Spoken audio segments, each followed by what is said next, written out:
यमुना नदी वेदों के काल से गंगा नदी के साथ साथ बहती आ रही है और हिंदू संस्कृति में इसे पवित्र नदी माना जाता है। यह उत्तर भारत में बहने वाली सबसे लंबी नदी है। यमुना नदी की लंबाई 1376 किलोमीटर है। इसे गंगा की सबसे बड़ी सहायक नदी के रूप में जाना जाता है।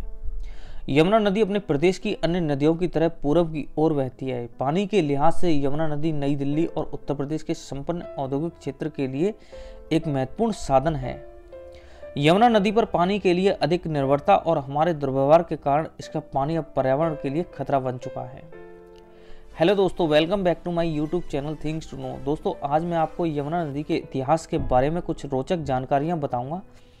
दोस्तों, आपसे गुजारिश है कि वीडियो को पूरा जरूर देखें। दोस्तों, विभिन्न लोक कथा और इतिहास में यमुना का वर्णन किया गया है।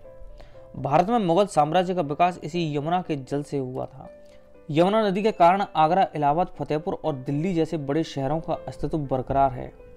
विश्व के 7 अजूबों में शामिल विश्व प्रसिद्ध इमारत ताजमहल आगरा में इसी नदी के किनारे स्थित है।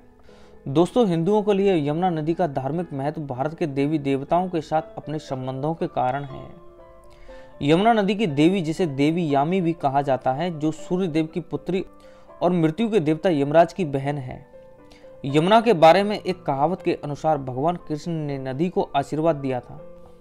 भगवान श्री कृष्ण के जन्म के बाद वासुदेव भगवान कृष्ण के साथ यमुना नदी को पार कर रहे थे, लेकिन नदी पार करते समय वासुदेव से बच्चा भगवान कृष्ण नदी में गिर जाते हैं और भगवान कृष्ण के चरण कमलों से यमुना नदी पवित्र हो जाती है। यमुनोत्री यमुना नदी का स्रोत देवी यमुना का पवित्र स्थान है। यह स्थान भारत में 4 धाम यात्राओं में से एक माना जाता है। यमुना नदी का उद्गम स्थल यमुनोत्री है।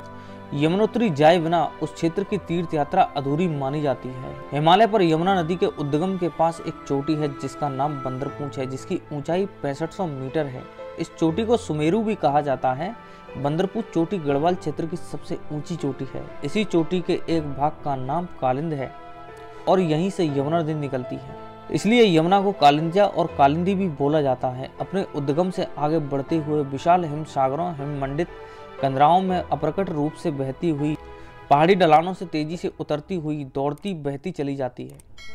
पश्चिमी हिमालय से निकलकर यमुना नदी उत्तर प्रदेश एवं हरियाणा की सीमा के सहारे 95 मील का सफर कर उत्तरी सहारनपुर के मैदानी इलाकों में पहुंचती है। इसके बाद दिल्ली और आगरा से होती हुई इलाहाबाद में गंगा नदी में मिल जाती है।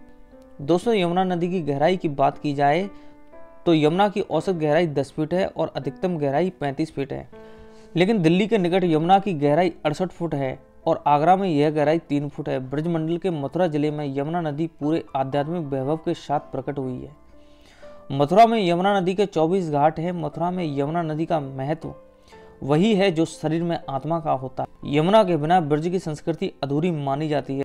यमुना के इलाहाबाद में मिलने का त्रिवेणी संगम कहा जाता है। त्रिवेणी संगम भारत की 3 प्रमुख नदियां गंगा, जमुना, सरस्वती, इन तीनों का इलाहाबाद के पास मिलन बिंदु है। यह स्थान भारत में एक प्रसिद्ध तीर्थ स्थल माना जाता है। लोकप्रिय मान्यताओं के अनुसार यमुना नदी के पवित्र जल में डुबकी लगाने से शरीर के पाप धुल जाते हैं। यहाँ हर 12 साल में एक बार कुंभ मेले का आयोजन किया जाता है। यमुना नदी की सहायक नदियों में चंबल, सेंगर, सिंध, बेतवा, कैन और टोंस हैं। टोंस नदी यमुना की सबसे बड़ी सहायक नदी है। दोस्तों, यमुना नदी का इतिहास इतना समृद्ध होने के बावजूद यह भारत की सबसे प्रदूषित नदी है। केंद्रीय प्रदूषण नियंत्रण बोर्ड ऑफ इंडिया के दावे के अनुसार यमुना नदी का लगभग 600 किलोमीटर का क्षेत्र प्रदूषित है। इतना ही नहीं, सबसे ज्यादा प्रदूषित दिल्ली और आगरा में यमुना नदी को देखा जाता है। यहाँ बड़े नालों को यमुना में छोड़ा गया है, साथ ही हानिकारक कीचड़ और सीवेज डाला जाता है। दोस्तों, इस वीडियो को देखने के बाद कृपया करके इन भारत की पवित्र नदियों को प्रदूषित होने से बचाने के लिए सहयोग करें। धन्यवाद। अब आपसे मुलाकात होगी एक नई वीडियो के साथ। नमस्कार, जय हिंद, जय भारत।